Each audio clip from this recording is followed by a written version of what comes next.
Ya, seperti yang ada pada undangan, hari ini tema pembahasan kita itu soal LGBTIQ. Jadi di tengah gelombang LGBTIQ. Apa sih LGBTIQ? Sebetulnya ada istilah yang lebih panjang lagi tuh. Nanti berkembangnya zaman makin tambah lagi tuh. L, lesbian. Lesbian itu perempuan yang menyuka sesama perempuan. G, gay. Gay itu laki-laki penyuka sesama laki-laki. B, bisex. Bisex itu bisa suka ke laki-laki, bisa suka ke perempuan. Transgender. Transgender itu orang yang jiwanya itu laki-laki, tapi casingnya itu perempuan atau sebaliknya. Itu transgender tuh. Transgender artinya orang yang hardware-nya sama software-nya nggak sinkron ya. Merasa diri tidak sinkron. Merasa jiwanya perempuan tapi tubuhnya laki-laki atau sebaliknya. Nah, ada perbedaan juga dengan istilah transseksual. Jadi kalau ada kata transgender, ada lagi kata transseksual. Kalau transgender itu belum sampai perubahan alat reproduksi ya. Tapi orang yang merasa diri berbeda dengan apa yang ada pada tampilan fisiknya. Itu transgender. Kalau transseksual itu adalah perilakunya. Jadi orang yang merubah alat reproduksi itu disebut transseksual. Sementara orang yang merasa tidak cocok dengan fisiknya padahal ya kayak tadi contohnya ya, perempuan tapi tubuhnya laki-laki atau sebaliknya. Itu disebut transgender. I itu intersex dan queer itu orang yang sama-sama tidak mau diidentifikasi. Jadi queer ini istilah yang muncul tahun 96.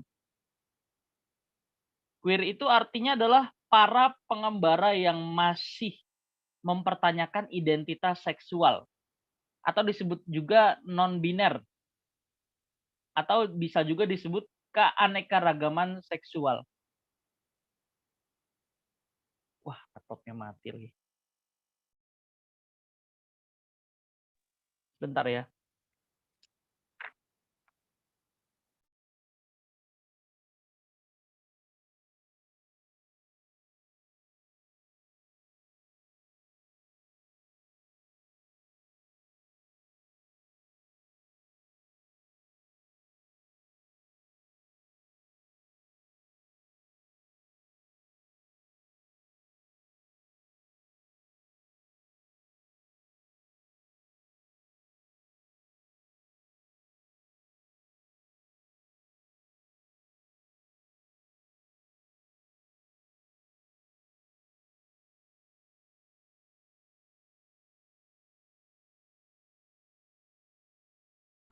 Kayaknya aku kebet.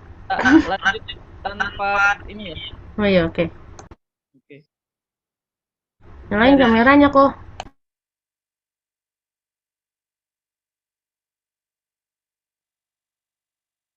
dari istilah LGBTIQ, kata intersex dan queer itu adalah orang yang sama-sama tidak mau diidentifikasi sebagai gender yang bisa dipasangkan. Misalnya laki-laki dan perempuan, homoseksual dan heteroseksual, atau mereka yang tidak mau diberi label orientasi seksual mereka. Nah, ini jadi masalah ya. Kenapa? Karena orang yang LGBT ini mengatasnamakan hak asasi manusia. Jadi yang dimaksud hak asasi manusia menurut mereka adalah kebebasan berekspresi. Padahal arti kebebasan itu bukan artinya sebebas-bebasnya bisa melakukan apa saja, bukan. Bukan itu yang dimaksud kebebasan di Alkitab. Oke. Bentar, laptop saya baru nyala lagi nih.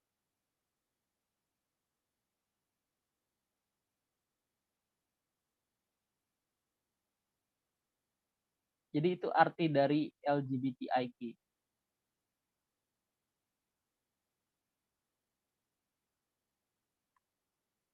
Kalau apa bedanya queer sama intersex? Kalau intersex itu terdiri dari orang yang mengakui diri mereka memiliki variasi karakteristik seksual seperti kromosom, kelenjar kelamin, hormon, atau organ kelamin yang tidak selaras dengan definisi umum mengenai laki-laki dan perempuan. Nanti kita lihat ya lebih jauh ya. Semoga cukup. Kalau nggak cukup kita bagi 2 sesi ya.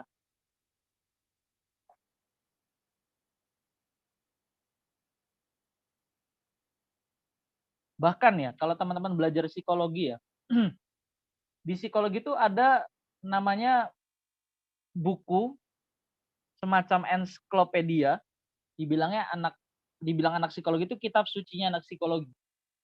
Sebutannya itu adalah DSM. DSM itu artinya Diagnostic Statistical Manual of Mental Disorder, yang isinya diagnosa dan alat pengklasifikasian sakit penyakit mental. Jadi isi dari DSM itu adalah pengklasifikasian sakit penyakit mental. Jadi jenis gangguan jiwa apa aja yang ada yang sudah pernah diteliti dan sudah pernah ditangani. Nah, itu di situ semua. Nah, uniknya dalam DSM nanti kita lihat deh. Kalau bahas sekarang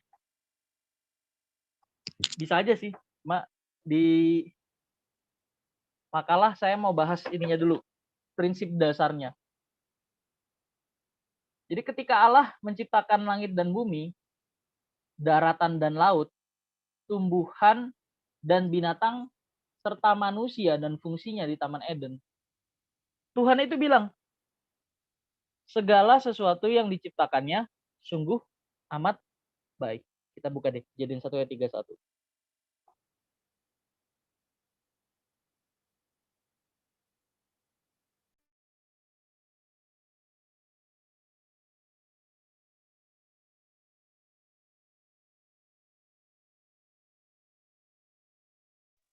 Udah?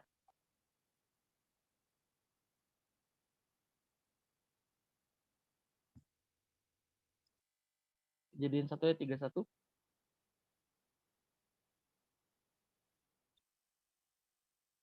Ya, minta tolong.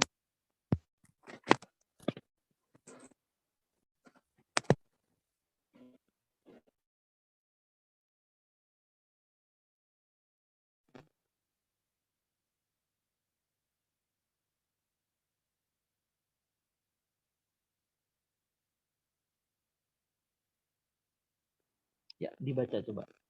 Kejadian 1 ayat 31. Maka Allah melihat segala yang dijadikannya itu sungguh amat baik. Jadilah petang dan jadilah pagi, itulah hari ke-6. Maka Allah melihat segala yang dijadikannya itu sungguh amat baik. Nah, namun ketika Adam tinggal dalam kesendirian, ini ceritanya kan Adam belum diciptakan, Adam lagi. Hawa ini belum diciptakan. Ketika Allah bilang ini, Hawa belum diciptakan. Namun ketika Adam tinggal dalam kesendirian, Tuhan mengatakan, tidak baik kalau manusia itu seorang diri saja. Aku akan menjadikan penolong baginya yang sepadan dengan dia. Kita buka Kejadian 2 ayat 18.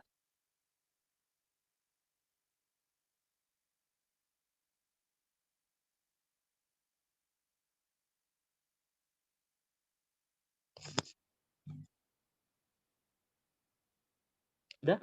Kalau udah, minta tolong dibaca. Tuhan Allah berfirman, tidak baik kalau manusia itu seorang diri saja, aku akan menjadikan penolong baginya yang sepadan dengan dia. Ya, ikutin rentetannya ya. Jadi ketika Allah menciptakan langit bumi, daratan lautan, tumbuh-tumbuhan binatang, dan juga manusia serta fungsinya di Taman Eden, maka Tuhan mengatakan sungguh amat baik. Nah, tapi ketika Adam tinggal dalam kesendirian, Tuhan mengatakan, tidak baik kalau manusia itu seorang diri saja. Aku akan menjadikan penolong baginya yang sepadan dengan dia. Nah, setelah Tuhan menampilkan parade beraneka macam binatang kepada Adam, kan Adam ngasih nama hewan ya. Adam atau manusia pertama itu kemudian memberi nama kepada semua binatang di Eden. Mulai dari binatang berawalan huruf A sampai dengan Z. Alkitab mengatakan lebih lanjut, tetapi baginya sendiri, ini Adam ngomong nih, tetapi baginya sendiri ia tidak menjumpai penolong yang sepadan dengan dia. Aku tidak menemukan penolong yang sepadan dengan aku, kata Adam. Dalam Kejadian 2 ayat 20b. Jadi ketika Adam itu mendapat tugas dari Allah untuk memberi nama hewan, Adam itu tidak menjumpai penolong yang sepadan dengan dia. Nah, rupanya ketika manusia dalam kesendirian, ia merasakan kesunyian dan kesepian. Dan ia berada pada kondisi lemah dan rapuh. Nah, ini menarik nih. Ternyata kata suami, frasa suami, itu dalam pengertian bahasa Ibraninya itu is. Kata suami atau frasa suami merujuk kepada laki-laki. Is. Yang dalam bahasa Ibrani kata ini berasal dari kata anas yang memiliki arti lemah dan rapuh. Jadi kata frasa suami ayatnya di mana Kejadian 3 ayat 6 itu merujuk kepada laki-laki atau is yang dalam bahasa Ibrani kata ini berasal dari kata anas yang memiliki arti lemah dan rapuh. Kata suami itu artinya lemah dan rapuh. Sehingga Adam membutuhkan penolong dalam kehidupannya. Nah, maka Allah di sini melihat Allah berinisiatif memberikan seorang penolong yang sepadan baginya. Dan penolong itu berasal dari tulang rusuknya sendiri. Lebih jauh lagi Tuhan telah merancang penempatan bahwa posisi perempuan itu berada di samping laki-laki. Dengan maksud sebagai pendukung bagi laki-laki. Yang dalam hal ini adalah kepala keluarga ya. Laki-laki itu kan menjadi kepala keluarga tugas. Kodratnya itu sebagai pemimpin ya. Nah, kita buka lagi. Kita buka Kejadian 2 ayat 21 sampai 22.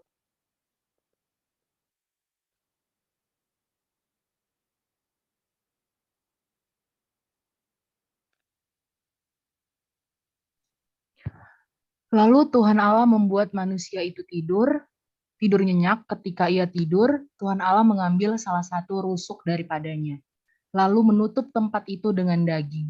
Dan dari rusuk yang diambil Tuhan Allah dari manusia itu, dibangunnyalah seorang perempuan, lalu dibawanya kepada manusia itu. Ya. Lalu Tuhan Allah membuat manusia itu tidur nyenyak, maksudnya Adam. Ketika ia tidur, Tuhan Allah mengambil salah satu rusuk daripadanya, lalu menutup tempat itu dengan daging. Dan dari rusuk yang diambil Tuhan Allah dari manusia itu dibangunnyalah perempuan, lalu dibawanya kepada manusia itu.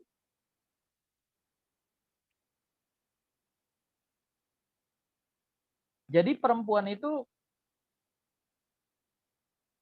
kenapa perempuan itu diambil dari tulang rusuk laki-laki? Kenapa nggak diambil dari tulang kepala? Atau nggak diambil dari tulang kaki? Pernah ini nggak mencoba bertanya-tanya? Kenapa mesti diambil dari tulang rusuk Adam begitu? Kenapa nggak dari tulang yang lain? Kenapa harus tulang rusuk? Ada yang mau jawab?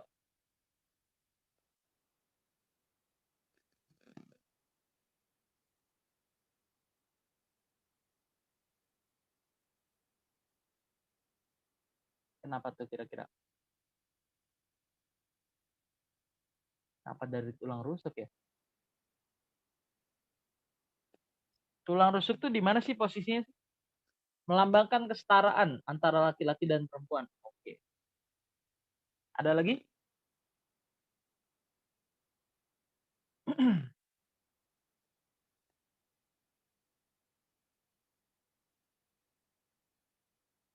Oke, ini laptop saya udah bisa lagi nih.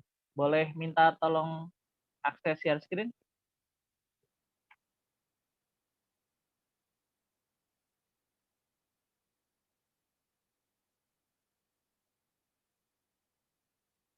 Please. Ezra, stop sharing dulu. Oh iya. Oke.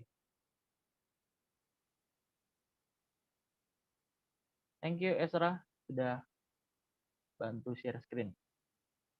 Oke, kita lanjut ya. Tadi pertanyaannya apa? Kenapa perempuan diambil dari tulang rusuk laki-laki? Jadi, udah kelihatan belum nih? Belum ya? Belum kok. Udah ya? Udah. Oke. Jadi perempuan itu berasal dari tulang rusuk laki-laki dan dikembalikan kepadanya dalam sosok yang lain atau berbeda. Yang unik di sini Allah membentuk perempuan tidak diambil dari tulang kepala Adam, sehingga perempuan memiliki konotasi menguasai hidup Adam. Atau diambil dari tulang kaki Adam, sehingga hidupnya selalu diinjak oleh suaminya. Tetapi di sini, perempuan itu diambil dari bagian samping laki-laki yang sejajar dengannya. Di bawah tangannya untuk dilindungi, dan dekat jantungnya untuk selalu dikasihi oleh suaminya. Wih, so sweet ya. Ketika Adam mengenali sesuatu yang berasal dari dirinya, dan ia menyadari bahwa dirinya telah berada di dalam diri perempuan itu, sehingga ia berkata, inilah dia, tulang dari tulangku, dan daging dari dagingku. Ia akan dinamai perempuan.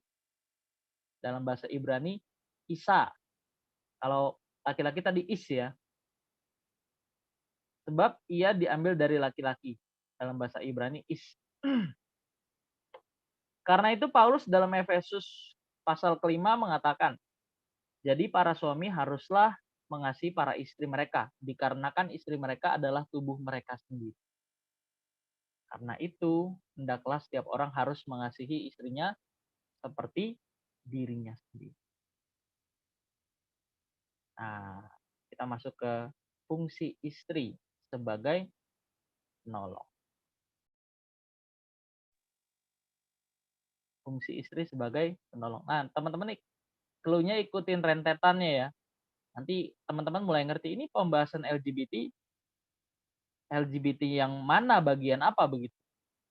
Kita lihat dulu. Fungsi istri sebagai penolong yang sepadan. Kadangkala orang mengartikan perempuan yang adalah penolong yang sepadan menurut Kejadian 2 ayat 18 sebagai sekedar pembantu suami saja. Nah, sebetulnya pandangan ini nggak tepat ya. Karena dalam bahasa aslinya memiliki arti perempuan berdiri dan saling berhadapan wajah dengan suaminya. Dengan saling berhadapan jari kaki, berhadapan lutut, berhadapan pinggang, berhadapan dada. Apa artinya?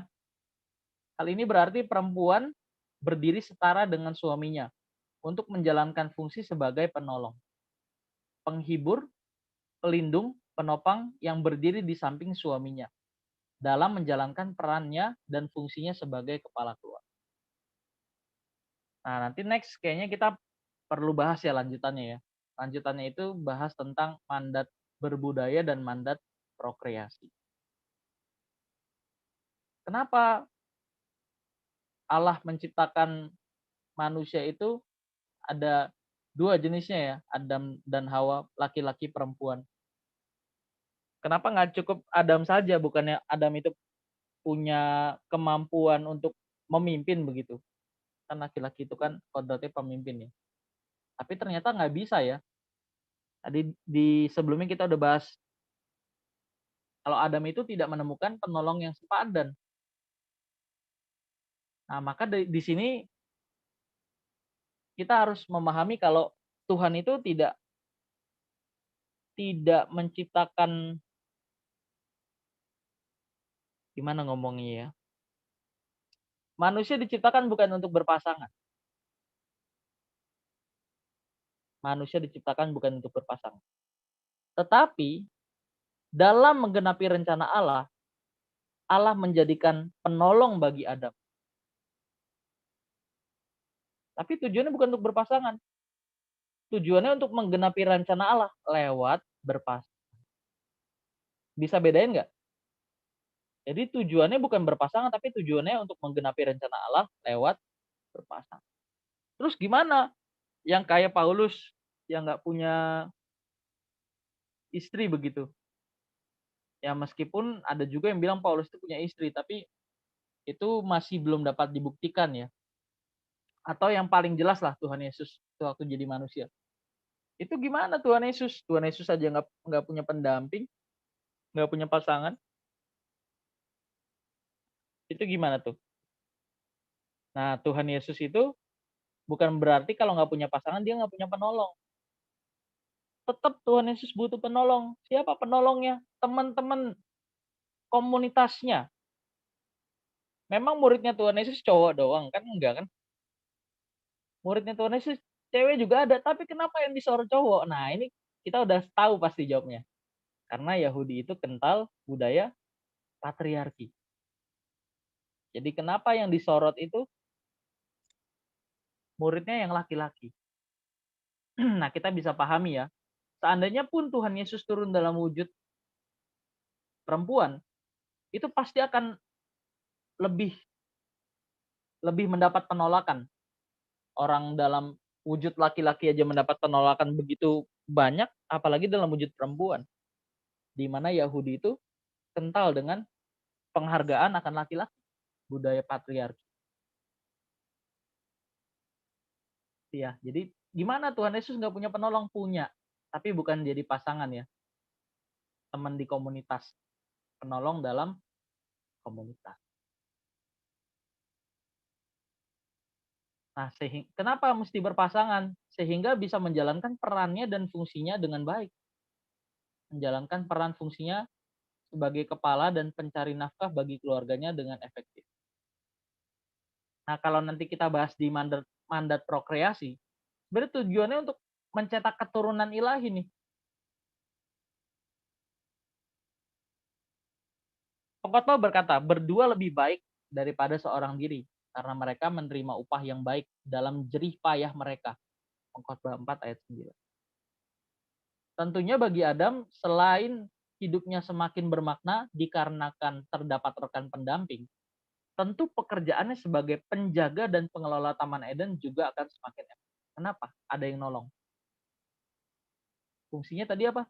Penolong, penghibur, pelindung, penopang yang berdiri di samping suaminya dalam menjalankan perannya dan fungsinya sebagai kepala keluarga. Sebagai penjaga dan pengelola Taman Eden. Nah, tapi tugas Adam nggak mentok sampai menjaga Taman Eden aja nih. Kan yang biasanya dibahas begitu ya. Adam dan Hawa diciptakan untuk mengelola Taman Eden. Atau bahasa lainnya mandat berbudaya. Sebetulnya tugas Adam itu bukan hanya menaklukkan alam fisik, tapi juga menaklukkan alam metafisik. Mengalahkan yang tidak kelihatan. Bukan hanya menaklukkan yang kelihatan. Menaklukkan yang tidak kelihatan apa? Mengalahkan iblis. Dengan cara apa? Dengan cara ini berpasangan. Dengan berpasangan, laki-laki dan perempuan itu menghasilkan keturunan. Yang diharapkan keturunan ini bisa memiliki kualitas seperti yang dikehendaki oleh Allah. Tapi sayangnya Adam dan Hawa kan gagal ya. Seandainya Adam dan Hawa nggak gagal, dia punya keturunan dan Adam dan Hawa memperbanyak, menduplikasi banyak keturunan yang dikehendaki oleh Allah sampai mencapai batas kuota tertentu, iblis kalah. Iblis kalah.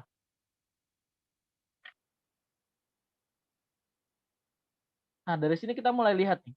Kita mulai tahu nih, ternyata ada hubungan nggak nih sama tema kita. Dari sini sebenarnya mulai jelas. Kejatuhan manusia di Taman Eden dan akibat. Seperti dikatakan Musa dalam Kejadian 3 ayat 6a dan selaras seperti yang dikatakan Yohanes 1 Yohanes 2 ayat 15-16. Di sana dikatakan perempuan itu melihat bahwa buah pohon itu baik untuk dimakan. Jadi Kejadian 3 ayat 6a ini sejajar dengan atau selaras dengan 1 Yohanes 2 ayat 15-16. Jadi ini dua ayat gabungan ya. Perempuan itu melihat bahwa ini ayat Kejadian, bahwa buah pohon itu baik untuk dimakan. Kalau dalam Yohanes yang dimaksud itu ini, memuaskan keinginan daging. Dan sedap kelihatannya, maksudnya memuaskan keinginan mata. Lagi pula pohon itu menarik hati karena memberi pengertian, membangkitkan keangkuhan hidup. Dan menjadikan diri manusia seperti Allah. Sehingga manusia menjadi seperti Lucifer yang ingin menjadi tuan bagi dirinya sendiri. Yesaya 14 ayat 14. Mengatasi ketinggian awan-awan. Sehingga Paulus menyatakan lagi pula bukan Adam yang tergoda, melainkan perempuan itulah yang tergoda dan jatuh ke dalam dosa. Ini kalau penolong tidak berfungsi sebagai penolong. Pernah dengar nggak statement begini? Suksesnya laki-laki itu tergantung dari pasangannya siapa. Pernah dengar nggak? Makanya orang-orang besar, orang-orang hebat, laki-laki ya, pemimpin besar, itu pasti di sampingnya ada perempuan yang hebat. Nggak bisa sendiri. Di balik laki-laki yang hebat, ada perempuan yang kuat.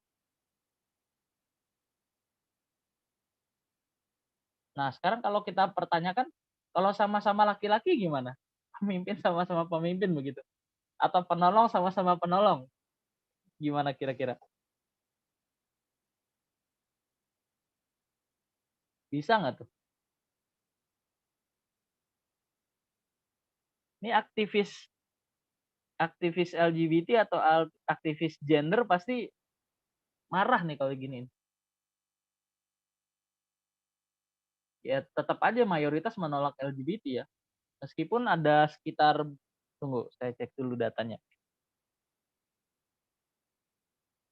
Ada sekitar 28 negara kalau nggak salah.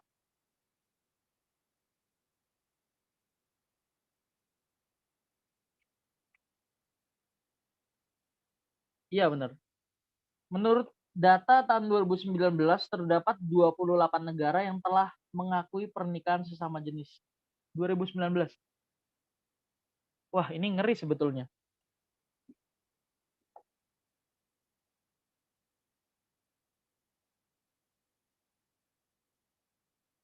Kita boleh membela hak asasi manusia. Kita boleh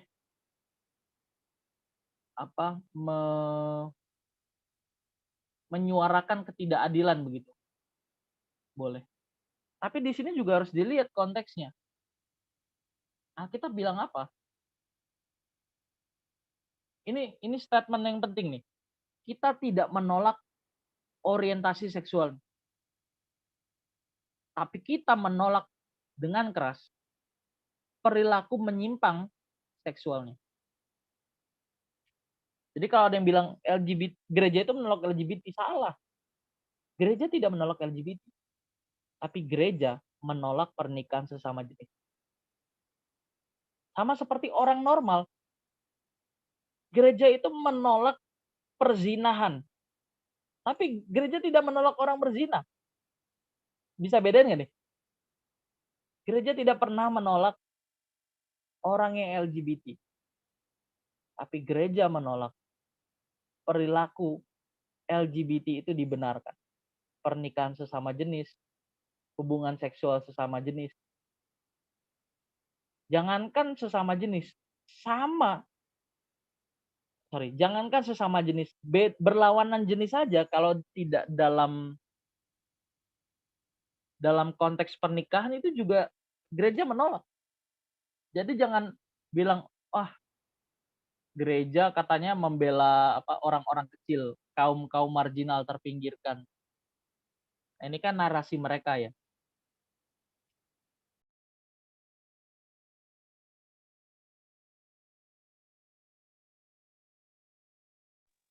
Sekali lagi, gereja nggak menolak.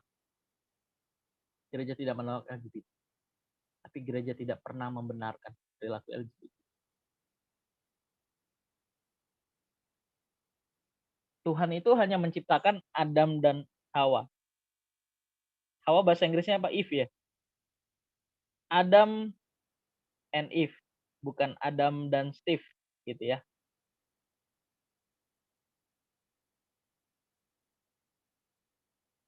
Paulus berkata dalam surat Roma 5 ayat 19a.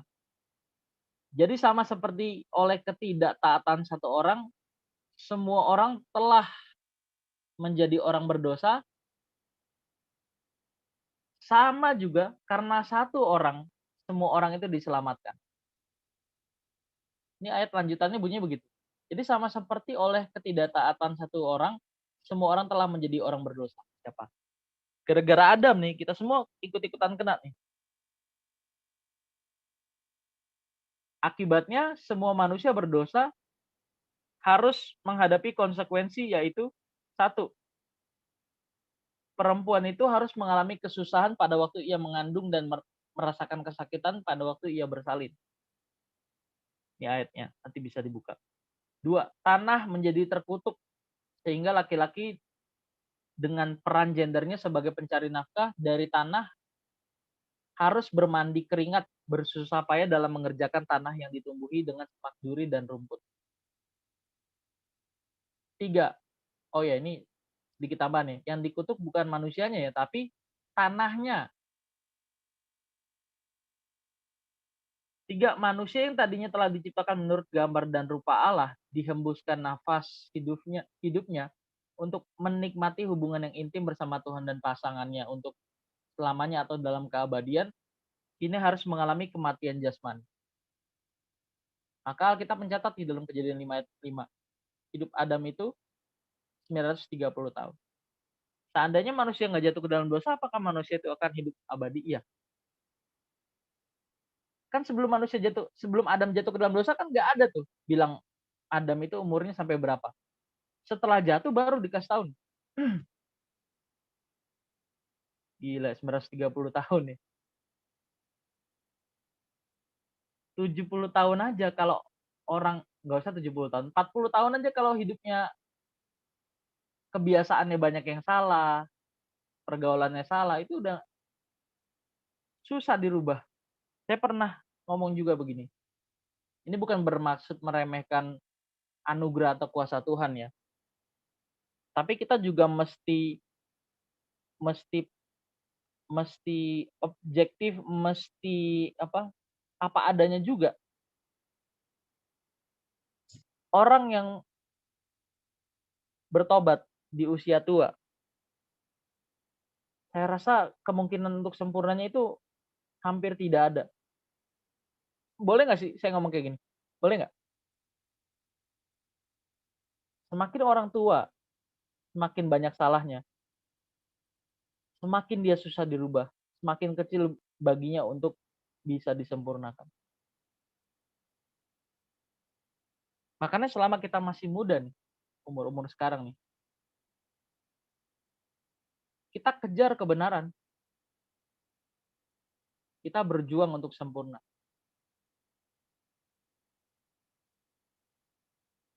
Jadi kalau Adam umurnya 930 tahun, dibanding umur kita cuma 70-80 tahun, itu juga kalau nyampe.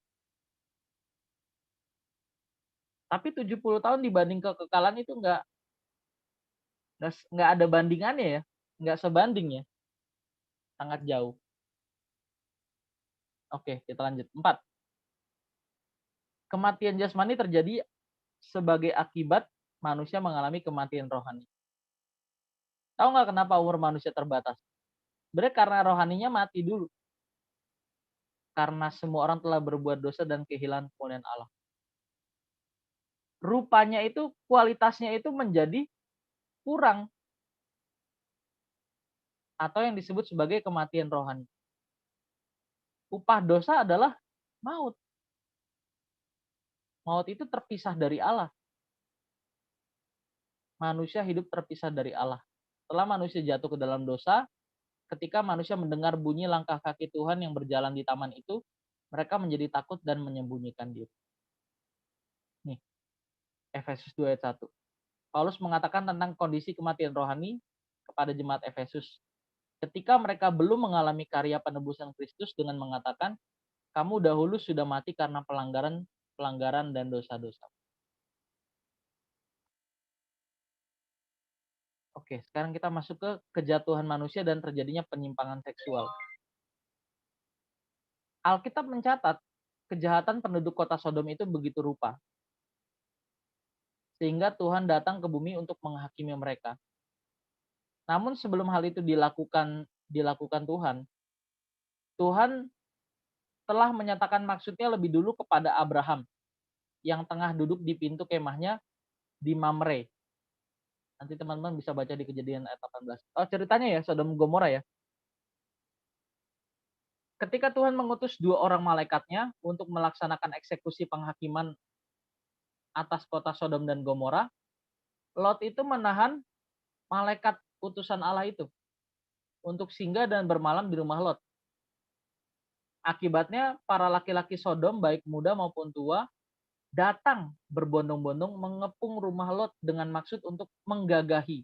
Menggagahi itu apa? Merudu paksa. Ingin memerkosa. Memerkosa siapa? Malaikat dalam wujud pria yang gagah. Jadi apa? Kota Sodom itu kan terkenal dengan kota yang bejat ya. Tapi kebanyakan itu bukan bejat lawan jenis, tapi bejat sesama jenis.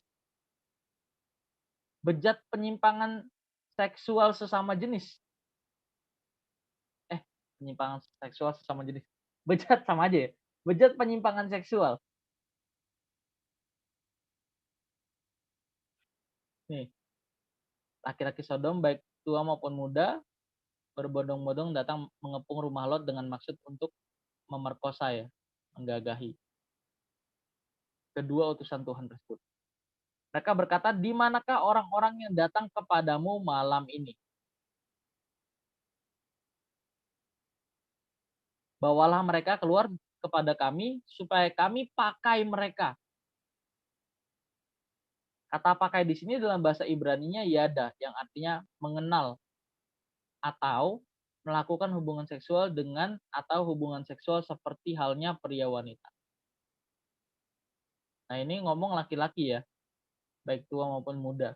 Dan malaikatnya ini dalam rupa pria yang gagah ya.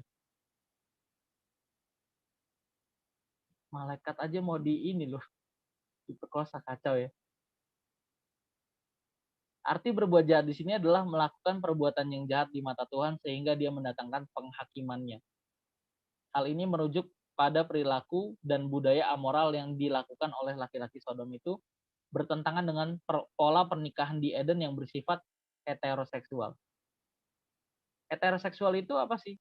Heteroseksual itu adalah perwujudan gairah seksual terhadap lawan jenis.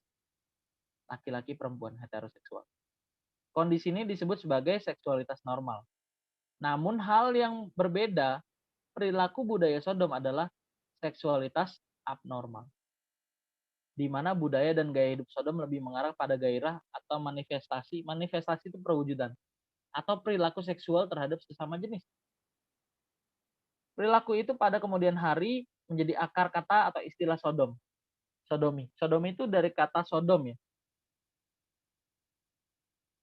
KBBI memberikan definisi tentang kata sodomi dengan beberapa gambaran, yaitu aktivitas seksual atau pencabulan dengan sesama jenis kelamin atau dengan binatang.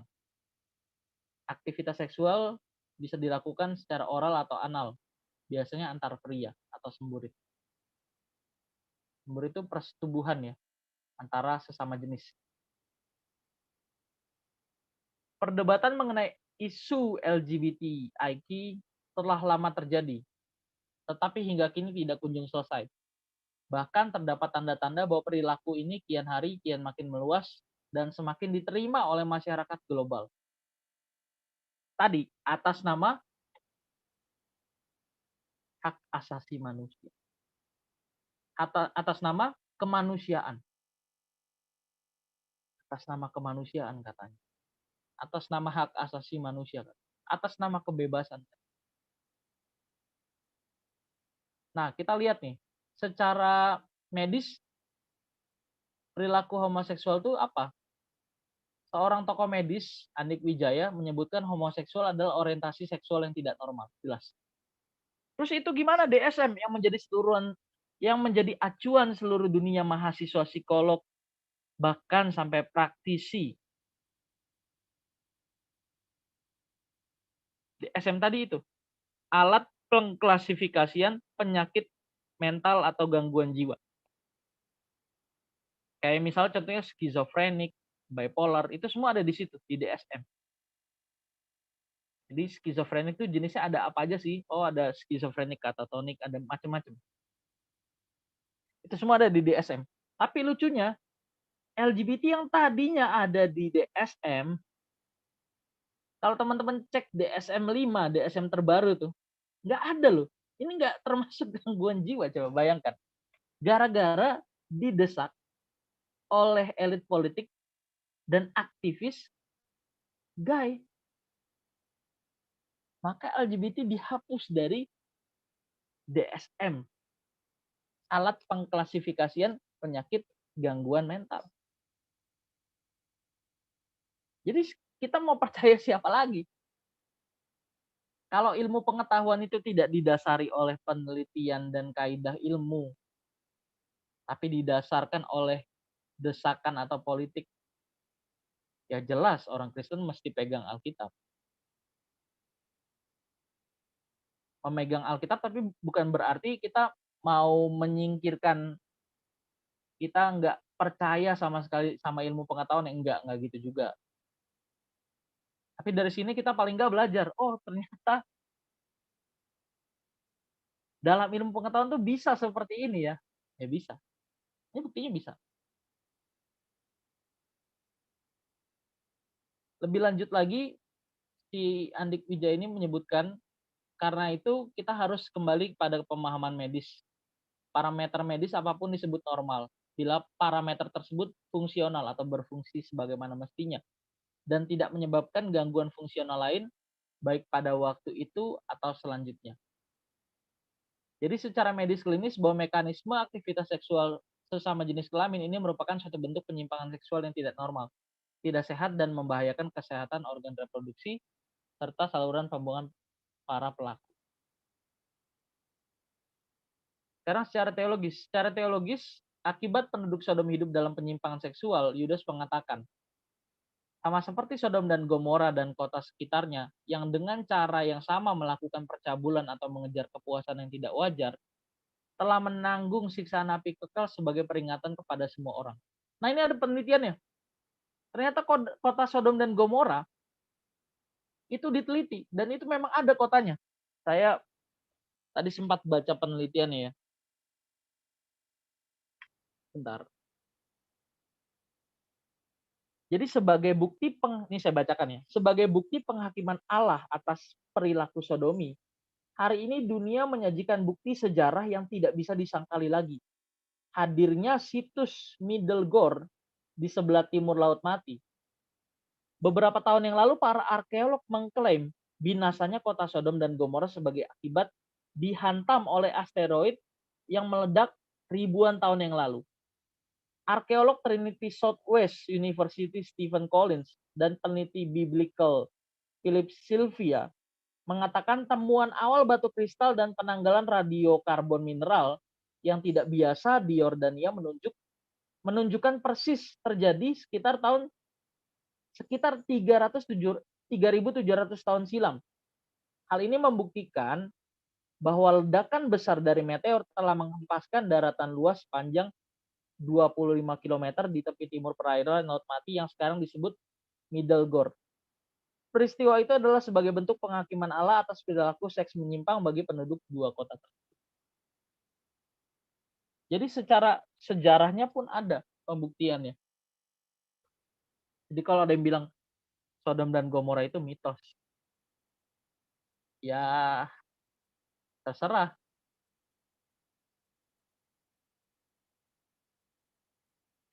Yang jelas ini ada di Alkitab dan ini udah ada bukti sejarahnya. Orang kalau udah benci sama kita ya mau ngomong apa juga meskipun ada buktinya juga nggak bakal dipercaya ya. Maksud saya orang yang membantah ini adalah kaum LGBT. Adam dan Hawa itu ceritanya mitos. Mereka bilang gitu. Sama seperti Sodom dan Gomora ceritanya juga mitos. Allah tidak pernah menghukum orang penyuka sesama jenis. Gila nggak tuh? Padahal di Alkitab tertulis. Bahkan bukti penelitian arkeolognya pun ada. Itu tadi belum saya bacain semua tuh, di bawahnya ada lagi.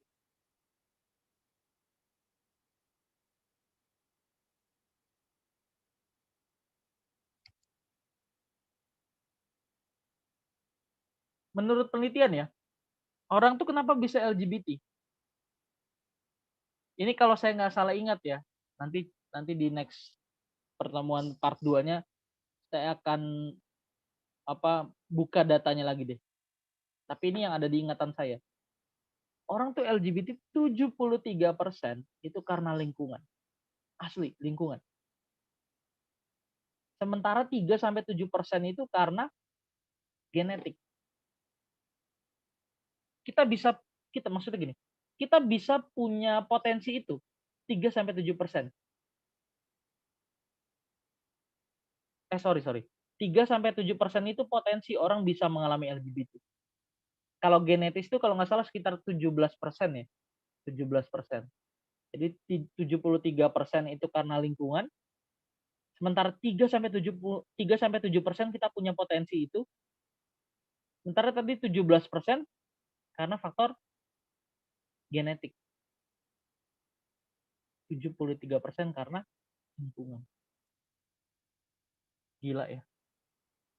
Betapa mengerikannya pergaulan. Saya tuh punya teman, dia tuh tadinya nggak terlalu memang dia udah kelihatan sih, tapi gara-gara dia pergaulannya sama orang yang LGBT ya, akhirnya dia jadi LGBT. Ini susah, lama banget dipulihinnya. Orang yang LGBTO itu orang yang mencari identitas, atau bahasa Paulus tersesat identitasnya. Masih mempertanyakan identitasnya. Itu orang yang LGBT. Oke, saya rasa cukup. Waktunya sudah kelewat ya. Tadi ada sedikit kendala. Bukan sedikit kendala ya, banyak kendala ya. Sampai sini dulu deh. Ada pertanyaan nggak?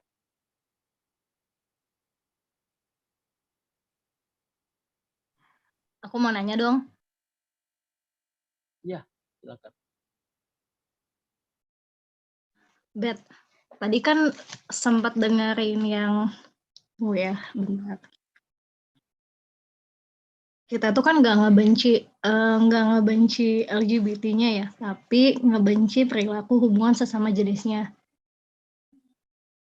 Nah, ini tadi kan aku keluar nih, aku nggak tahu apa udah dijelasin atau belum. Aku mau tanya, cuman kan LGBT itu bukannya pasti di dalam dirinya itu udah ada perilaku menyimpang gitu ya. Maksudnya dia tuh pasti bakalan sukanya atau senangnya pasti sama sesama jenis gitu kan. Maksudnya itu udah sepaket di dalam dirinya gitu loh. Iya, melekat ya. Iya, berarti kan udah melekat dalam dirinya. Nah, bagaimana maksudnya kalau kita bilang kita nggak ngebenci LGBT-nya, tapi kita ngebenci apa tadi ya? Aku kok jadi lupa. Ngebenci perilaku hubungan sesama jenisnya. Nah, kan dia juga nggak mungkin bisa tiba-tiba suka sama lawan jenis kan, gitu loh maksud aku. Ngerti gak? Jadi pertanyaannya apa? Aku jadi bingung. Jadi pertanyaannya bagaimana cara kita untuk ngebedain nih gitu. Kita nggak ngebenci perilaku dia yang suka sama sesama jenis gitu. Karena kan itu udah sepaket ya dalam diri dia. Berarti kan kita menolak perilaku dia yang suka sama sesama jenis, bukankah kita juga sama aja menolak keberadaan dia sebagai LGBT gitu loh.